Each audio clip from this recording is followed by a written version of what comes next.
নমস্কার, সবাই কেমন আছেন? নিশ্চয়ই সবাই ভীষণ ভালো আছেন আর আমরাও ভীষণ ভালো আছি।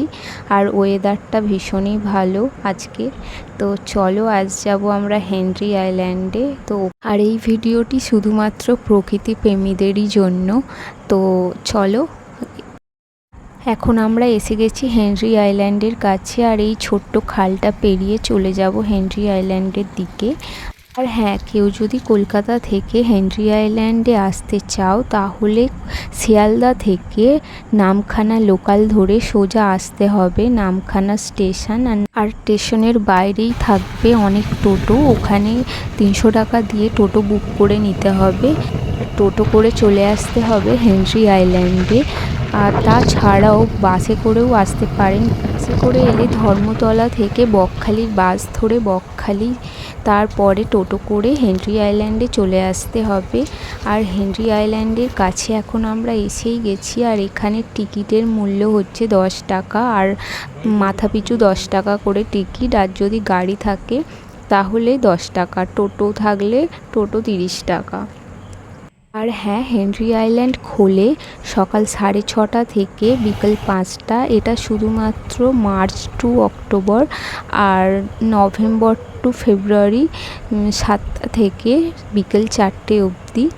তো চলো, আমরা এখন ভিতরে ঢুকে গেছি। সামনেই রয়েছে ম্যানগ্রোভ অফিস।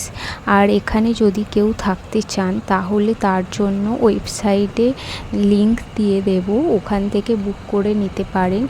আর যারা আগে থেকেই অনলাইনে কটেজ বুক করে রেখেছেন তাদের জন্য কিন্তু কোনো টিকিট লাগবে না, তারা এমনিই চলে আসতে পারবেন।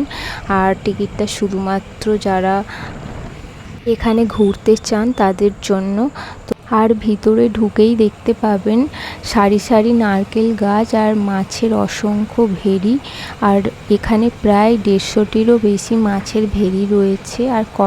আর আগের কটেজগুলো যে দেখালাম ওগুলো হচ্ছে হেনরিস আইল্যান্ডের কটেজ। আর আগেই রয়েছে সুন্দরী কমপ্লেক্সের কটেজ। তো এখন আমরা যাব সুন্দরী কমপ্লেক্সের দিকে। আর যেতে যেতে এত সুন্দর দৃশ্য দেখতে দেখতে চলে এসেছি সুন্দরী কমপ্লেক্সের কাছে। আর এগুলো হচ্ছে সুন্দরী কমপ্লেক্সের কটেজ। আর এই যে বড় বড় মাছের ভেরি রয়েছে, আর ভেরির ওপাশেই রয়েছে ছোট ছোট কটেজ। আর এগুলো এসি নন এসি দুটোই পাওয়া যায়। এই কটেজগুলো আগে থেকে বুক করে আসতে পারেন। আর এখন আমরা যাব আইল্যান্ডের দিকে। তো যেতে যেতে চারিদিকে দু সাইডে ম্যানগ্রোভে ভর্তি। তো চলো এগিয়ে যাই আমরা। আর ওই যে আছে কাঠের পোল, এত অবধি গাড়ি আনা যাবে। বাইকটা আমরা সামনেই পার্কিং করেছি। এই যে এই ছোট্ট কাঠের পোল দিয়ে কিন্তু বাইক নিয়ে যাওয়া যাবে না, এখান থেকে আমরা পায়ে হেঁটেই যাব। আর হ্যাঁ, এখানে এলে যে এই হেনরিস আইল্যান্ডেরই কটেজগুলোতে থাকতে হবে তার কোনো মানে নেই।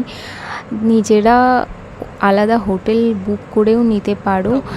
আর সেটা হচ্ছে বকখালিতে অসংখ্য হোটেল পাওয়া যায়, তো সেখানেও থাকতে পারো।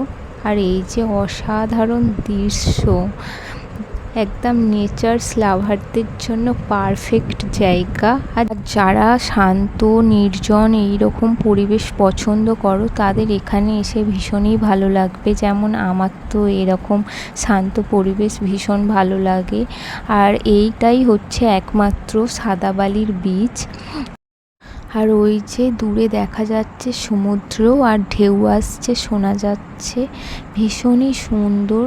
না আছে কোনো ঘর বাড়ি, না আছে কোনো রাস্তা, শুধুই সাদা বালির ওপর দিয়ে হেঁটে যাচ্ছি। ভীষণ সুন্দর অনুভূতি, এখানে এসে মনটা পুরো ভরে গেছে, এত সুন্দর পরিবেশ। আর হ্যাঁ, এখানে সমুদ্রে নামা যাবে না কারণ চোরাবালি আছে, তাই কাছাকাছি এমনি একটুখানি ঘোরাফেরা করতে পারবো, কিন্তু নামা না গেলেও এত সুন্দর জায়গাটা, এখানে এলে মন ভরেই যাবে।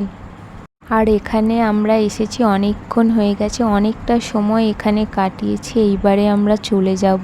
তো আজকের মতো সবাইকে টাটা, সবাই ভীষণ ভালো থাকবেন আর সুস্থ থাকবেন।